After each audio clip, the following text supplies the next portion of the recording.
Hello, काय बोलतो? पप्पीने चष्मे दुकान टाकलं? कुठं रे? बरं बरं बरं, आलोच मी तीच लगेच. तू येतो का? अरे काय येतोय, माग सदा कदाच काम राहत्या. बरं चल, मी जाऊन येतो. काय पप्या, नवीन दुकान टाकलं राव? काय पेढे पिढे आहे का नाही? दादा कर्ज काढलं आणि मग दुकान टाकलं. काय बोलतो? हप्ते भरायचे, काय सांगू आता तुला. बरं जाऊ दे, चष्मा दाखव बरं काळा आपल्याला. डोळे असे गार पडले पाहिजे.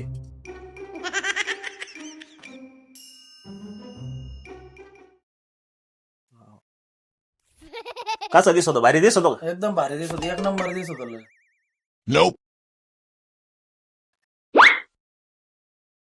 तो चष्म्याला काचाच नाही रे पप्या. माझ्या डोळे थंड पडत आहे ना तिने. मग असंच दाखव ना मला. असं का? हा हा घालून पाय मग. हा भारी आहे राव. हा दे ना मला. हा का? हा हा घ्या ना मग. हा केवढ्याला आहे? 200 रुपयाला. 200 रुपयाला? हा. अरे ऑनलाईन तर हा 100 रुपयालाच भेटतो रे. येडाय का? गाडी चालवल्यावर वार लागत, डोळ्याला थंड पडत डोळे. खरं आहे राव तुझं. अरे मी काल आहे ना ऑनलाईन ऑर्डर दिला होता असा चष्मा. हा. मला चष्मा नाही आला, पण अंडरपॅन्ट आली. अरे त्याच्यामुळेच म्हणतो ऑनलाईन नको घेऊ, ऑफलाईन घेत जाय.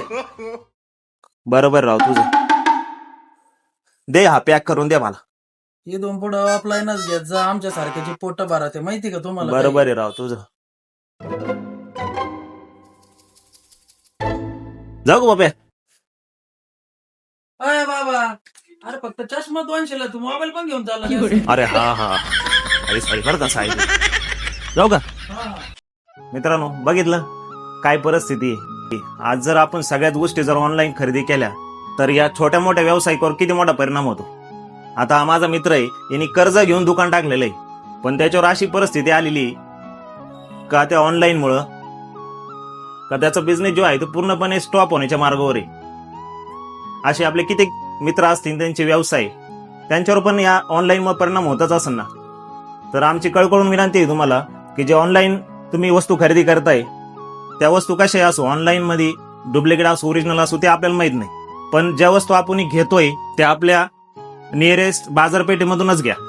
म्हणजे आपल्या बाजारपेठेला थोडीशी चालना भेटल, आपली अर्थव्यवस्था मोठी होईल, आपली बाजारपेठ मोठी होईल.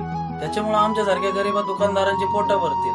आपल्याला कळकळीची विनंती आहे का आपण ऑनलाईन खरेदी टाळा आणि आपल्या गावचाच विकास करा आणि आपल्या गावच्याच लोकांचा धंदा मोठा करा, ही आपल्याला नम्र विनंती.